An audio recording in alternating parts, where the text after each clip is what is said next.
화산파에 운무진이라는 제자가 있었다. 13살의 입문에 5년을 수련했으나 단 한 점의 내공도 쌓지 못한 둔재였다. 선천적으로 단전이 닫혀 있었기 때문이다. 그러나 그에게는 한 가지 재능이 있었으니 한 번 본 것은 절대 잊지 않는 천재적 기억력이었다. 덕분에 검의 이치만큼은 누구보다 깊이 이해하고 있었으나 내공이 없으니 아무 소용이 없었다. 5년간 그는 화산파의 천덕꾸러기로 살아야 했다. 그해 무림맹 주최의 비무대회가 열렸다. 운무진에게 기회가 찾아왔다. 우연히 마주친 혈무천이 운무진의 단전에 일갑자 내공이 숨겨져 있다는 것을 눈치채고 단전을 열어주었다. 사람들을 도우며 살 거라. 노인은 그 말만 남기고 홀연히 사라졌다. 갑자기 솟아난 일갑자의 내공을 품고 운무진은 비무대회에 출전했다. 아무도 기대하지 않았다. 화산파의 나고자가 대체 뭘 할 수 있겠느냐며 비웃었다. 그러나 결과는 모두의 예상을 뒤엎었다.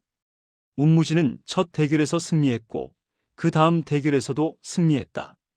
5년간 눈으로만 익힌 무공이 비로소 빛을 발하기 시작한 것이다. 상대의 검법을 보는 순간 약점이 보였고 허점을 찌르는 검이 정확히 꽂혔다. 강호가 술렁이기 시작했다. 화산파의 무명 제자가 연승 행진을 이어가고 있었다. 그러나 운명은 잔인했다.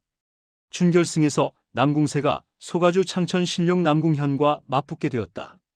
압도적인 실력 차이에 몰린 운무진은 무의식 중에 숨겨둔 힘을 끌어올렸고 그 순간 검에서 붉은 기운이 피어올랐다. 비무장이 얼어붙었다. 원로들의 얼굴이 창백하게 변했다. 저건 천마신공이다. 무림맹주 남궁진천이 벌떡 일어섰다. 마교의 첩자가 화산파에 숨어 있었단 말이냐?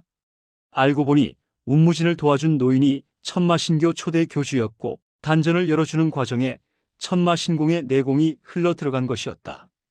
의도치 않게 천마신공이 발현된 것이었다. 순식간에 아수라장이 되었다.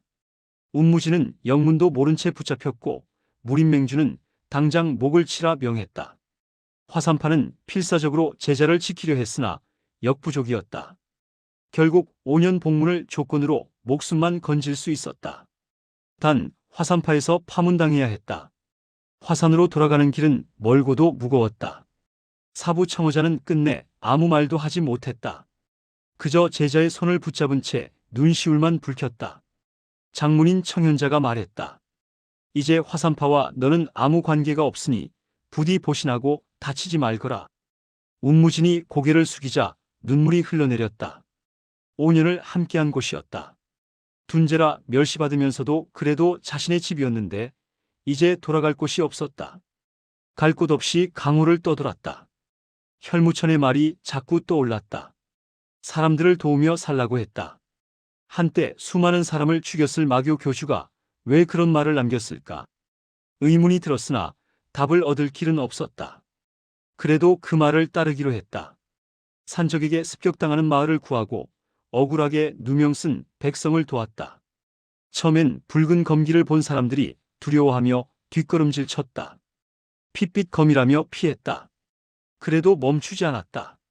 3년의 세월이 흘렀다. 숱한 싸움 속에서 내공 운용법을 익혀갔고 사파 무인들의 비겁한 수법을 겪으며 실전 감각을 쌓았다. 화산 검법을 숨기고 자신만의 싸움법을 만들어가던 어느 날 사람들이 그를 부르기 시작했다. 홍검대협. 붉은 검을 쓰는 대협이라는 뜻이었다. 그러나 그 이름은 무림맹의 귀에도 닿았다. 마교 잔당이 협객 행세를 한다고. 무림맹주 남궁진천이 현상금을 걸었고 추적대가 강호 전역에 풀렸다. 어느 날 수로체를 소탕하고 나오던 운무진 앞을 추적대가 막아섰다. 무림맹주께서 그대를 찾고 계시오. 순순히 따라온다면 다치지 않을 것이오. 운무진이 고개를 저었다. 가지 않겠소. 검이 뽑혔고 10명의 추적대가 일제히 달려들었다. 그러나 지금의 운무진은 3년 전과 달랐다. 정파 검법 같으면서도 사파처럼 거친 응용, 예측할 수 없는 궤도로 추적대를 순식간에 제압했다. 죽이지는 않았다. 그들도 자기 할 일을 하는 것뿐이니까. 추적대장이 무림맹에 돌아가 보고했다. 도저히 붙잡을 수 없었습니다. 그래서 그자가 무슨 검법을 쓰더냐? 검법을 보면 출신이라도 알 수 있지 않겠느냐? 그것이 정파 같기도 하고 사파 같기도 하여 도무지 짐작이 되지 않습니다. 남궁진천의 눈이 가늘어졌다. 반드시 잡아와라. 주막에서 쉬던 운무진의 귀에 대화가 들려왔다. 홍검대협이 이번엔 서주에서 인신매매단 소탕했다더라. 근데 왜 복면을 쓸까? 범죄자라는 얘기도 있던데. 야, 범죄자가 사람을 왜 구해? 홍검대협이 얼마나 좋은 분인데. 씁쓸한 웃음이 나왔다. 주막을 나서는데 문득 시선이 느껴졌다. 고개를 돌리자 저 멀리 검은 옷자락이 골목으로 사라지는 게 보였다. 누군가 자신을 쫓고 있었다. 3년이었다. 이 생활이 언제까지 계속될지 알 수 없었다. 여기까지가 천마점검 운무진이 홍검대협이 되기까지의 이야기입니다. 7화에서는 운무진을 쫓던 검은 옷의 인물이 모습을 드러냅니다. 그리고 운무진의 운명을 바꿀 새로운 만남이 시작됩니다. 천마점검 계속됩니다.